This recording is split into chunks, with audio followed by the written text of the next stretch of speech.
কোচবিহারে ধুন্ধুমার। শুভেন্দু অধিকারীর কনভয়ের কাজ ভাঙল। প্রাণনাশের ষড়যন্ত্রের অভিযোগ তুললেন বিরোধী দলনেতা। এটা কনভয় অ্যাটাক, মেরে ফেলার জন্য। সাধারণ গাড়িতে থাকতে আমি তো বাগডোগরা থেকে রেন্টাল কারে এসেছিলাম, ওই গাড়িটা থাকতো নাকি কিছু। হাইকোর্টের অনুমতিতে মঙ্গলবার কোচবিহারের পুলিশ সুপারের দপ্তরে স্মারকলিপি জমা দিতে যান শুভেন্দু অধিকারী। আর এদিনই জেলা জুড়ে তৃণমূলের 19টি কর্মসূচি ছিল।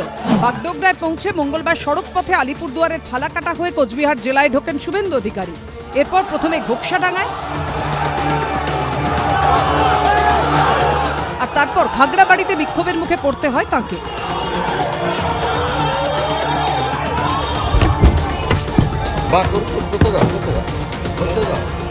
দেখানো হয় কালো পতাকা।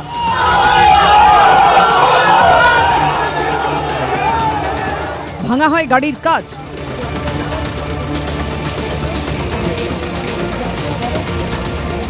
পুলিশের ভূমিকা নিয়ে ক্ষোভ উগড়ে দেন শুভেন্দু অধিকারী। তখন কোথায় ছিলেন? যখন পাথর মারছিল কোথায় ছিলেন? তখন কি আদর করছিলেন নাকি?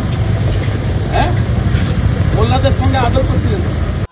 এই প্রেক্ষাপটে প্রাক্তন পুলিশ কর্তাদের একাংশের প্রশ্ন, শুভেন্দু অধিকারী রাজ্যের বিরোধী দলনেতা, বিশেষ নিরাপত্তা পান, ভোট আসছে তাই পরিস্থিতি এমনিতেই উত্তপ্ত, তার উপর এটা পূর্ব ঘোষিত কর্মসূচি ছিল।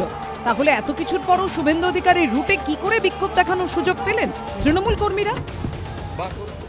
আজকে বিরোধী পক্ষ যেখানে গেছে সেটা as per the direction of honourable high court. আমাদের লজ্জা লাগে। It is shameful, disgraceful, painful in the part of Bengal people যে আজকে বিরোধী যে আজকে দলনেতা রয়েছে তাকে আজকে যেতে হলে 144 ডিক্লেয়ার হচ্ছে নানা রকম। কিন্তু হাইকোর্ট যেখানে অর্ডার দিয়েছে to give adequate police protection, যেখানে পাইলট ভ্যান আজকে অ্যাটাক করে দিচ্ছে, সেখানে আজকে রাজ্য পুলিশের প্রশাসন কি করছিল? পুলিশ সূত্রে দাবি শুভেন্দু অধিকারীর রুটে কোনো কর্মসূচির অনুমতি কাউকে দেওয়া হয়নি। এখানেই নানা মহলে প্রশ্ন উঠছে, তাহলে পুলিশ তাদের জমায়েত হতে দিল কেন? একটা লাইন অফ রুটে যখন একজন আসবেন বিরোধী দলনেতা, সেখানে করলে একটা গণ্ডগোল হবে, কাদের কাছে খবর ছিল না? এই ফাজলামি হচ্ছে এগুলো। আর এদের বলে লাভ কি? এরা তো এটা নতুন কিছু না। এর আগেও কেন্দ্রীয় নেতৃত্ব মাননীয় জেপি নাড্ডা যখন এসেছিলেন সম্ভবত মেদিনীপুর বা দক্ষিণ চব্বিশ পরগনায়, তখন গাড়ি ভাঙচুর করেছে, যারা দর্শক এগুলো তাদের গাড়ি ভাঙচুর। এটা ওদের নতুন গিরা কাকে মানে? এবার এসপি জবাব দেবে কেন ফ্লপ করলো। কোচবিহার জেলা তৃণমূল নেতৃত্বের দাবি, পুলিশ প্রশাসনের কাছে তারা অনুমতি চেয়েছিল, কিন্তু পুলিশ হ্যাঁ বা না কোনোটাই বলেনি। আমরা তো প্রেয়ার অ্যাপ্লিকেশন করেছি, আমাদের অ্যাপ্লিকেশন রিজেক্ট হলে আমরা হাইকোর্টের যেমন করে বিরোধী দলনেতা পারমিশন এনেছে সেইভাবে পারমিশন নিয়ে আসতাম, কোনো অসুবিধা ছিল না। রিজেক্ট হয়নি, অ্যাপ্রুভাল হয়নি। হ্যাঁ, আমাদের কোনো যদি সেরকম ইসে থাকতো, রিজেকশন থাকতো, আমরা হাইকোর্ট থেকে পারমিশন চাইতাম।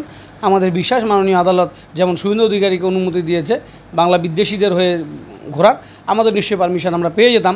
ওদের পুলিশ পারমিশন লাগে নাকি? ওদের সব লিখে দিলেই হয়ে যায়, ওদের পারমিশন লাগে?